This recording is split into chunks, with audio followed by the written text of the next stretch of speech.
अंधेरा देखा। यमराज मुझे लेने आए, लेकिन मेरी संतोषी माँ ने मुझे सबसे बचाकर फिर से एक नई जिंदगी दी।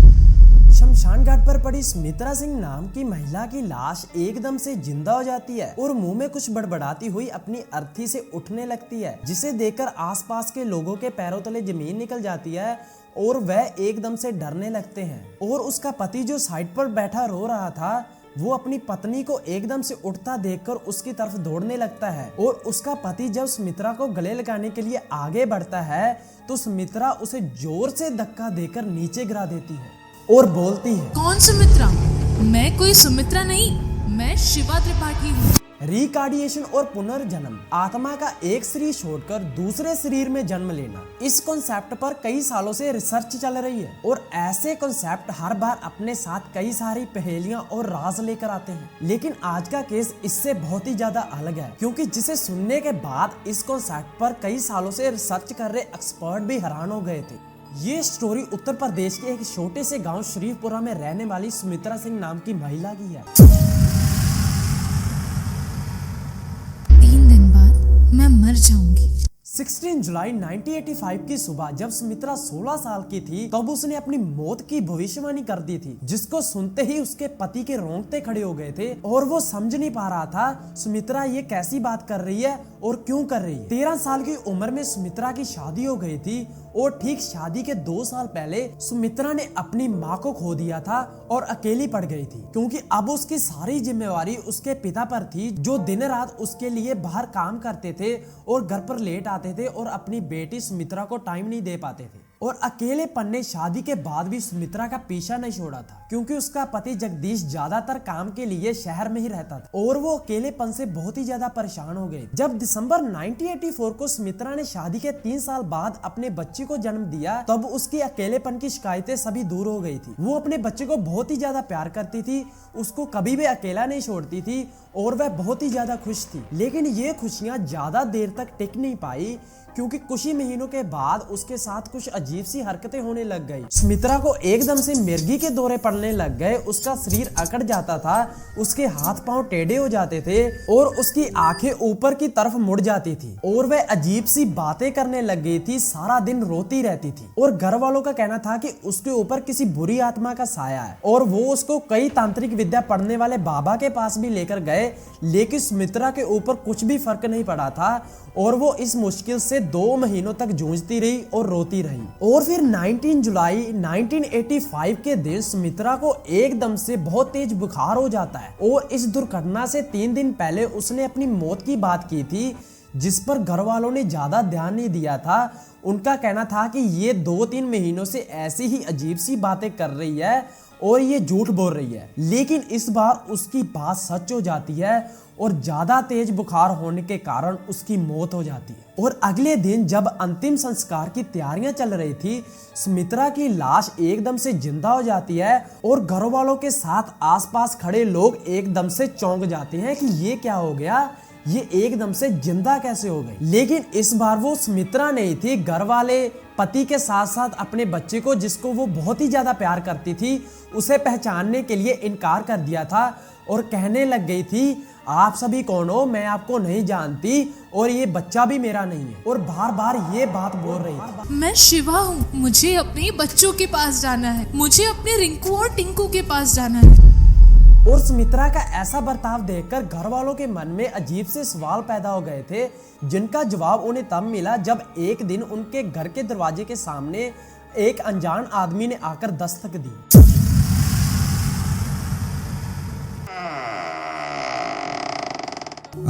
मुझे इस पते से कुछ चिट्ठी आई थी। दरअसल जब से सुमित्रा अपने आप को शिवा त्रिपाठी कहने लग गई थी, तब से उसमें हैरान कर देने वाले बदलाव आ चुके थे। कभी अनपढ़ गवार रह चुकी सुमित्रा अब पढ़ने लिखने लग चुकी थी और कई सारी चिट्ठियां लिखकर उसने अपने पति को पोस्ट करने के लिए भी कहा था, जिसे देखकर सारा का सारा परिवार भी हैरान हो चुका था। और जब एक दिन 19 जुलाई 1985 को एक बूढ़ा आदमी हाथ में मोटी किताब लेकर सुमित्रा के घर के दरवाजे के पास आकर खड़ा हो जाता है और हल्के से जगदीश को आवाज लगाता है और जगदीश आगे से पूछता है कि तुम कौन हो, तो वो बोलता है, मैं राम सिंह त्रिपाठी हूँ, दिबियापुर से आया हूँ।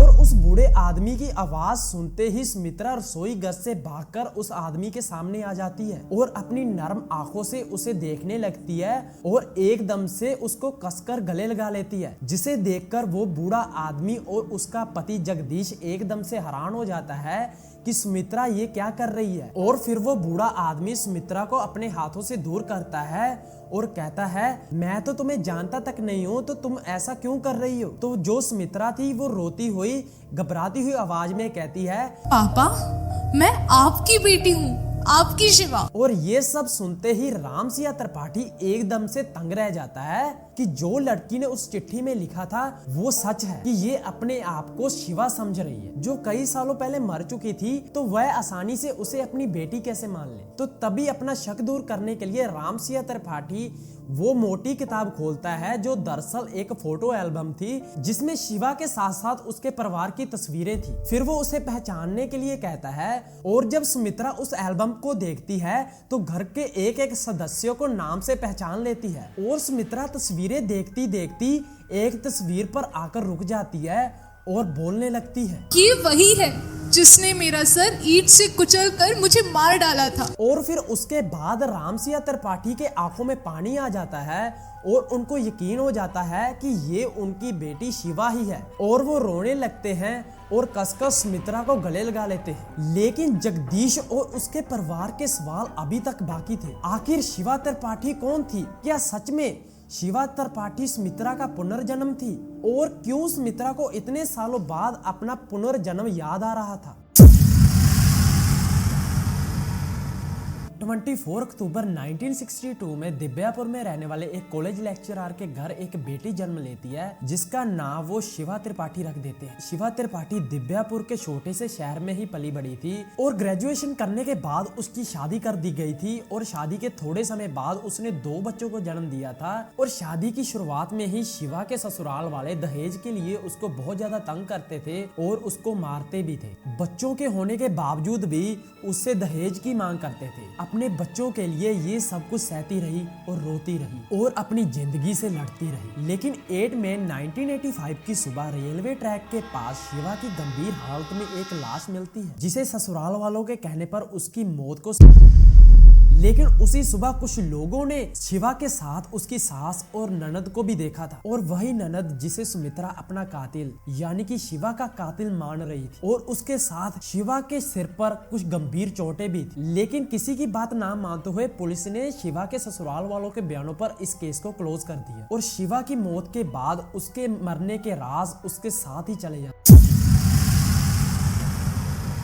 सुमित्रा के बयानों पर रामसिया त्रिपाठी और शिवा की फैमिली ने इस केस को रीओपन करने की पुलिस को अपील की, लेकिन पुलिस ने उनकी बात नहीं मानी। और जल्दी ये शिवा की अनोखी कहानी मीडिया के सामने आ गई और पूरा देश इसको देखकर हैरान हो गया था, जिसके पीछे का कारण था सुमित्रा की उम्र। सुमित्रा का जन्म 1968 में हुआ था, शिवा से करीब 6 साल बाद। और जब शिवा की मौत हुई थी तब सुमित्रा जिंदा थी। और ये पुनर्जन्म कैसे हुआ? ऐसे सवाल दुनिया के बड़े मीडिया के सामने आने लग गए। इस पर बहुत सारी डिबेट्स हुई, बहुत सारी थ्योरीज बनी, लेकिन किसी को भी एग्जैक्ट कारण नहीं पता चल पाया। कई तो इसे मेंटल डिसऑर्डर कहने लगे और कई लोग तो इस हद तक आ गए थे सुमित्रा और शिवा की फैमिली को फ्रॉड साबित करने में लग गए थे। और सुमित्रा की उम्र की इस एक डिटेल ने इस केस को सबसे अनोखा बना दिया। और सब फिर एक ही सवाल को ढूंढने में लग गए, क्या सच में ये पुनर्जन्म था या कुछ और?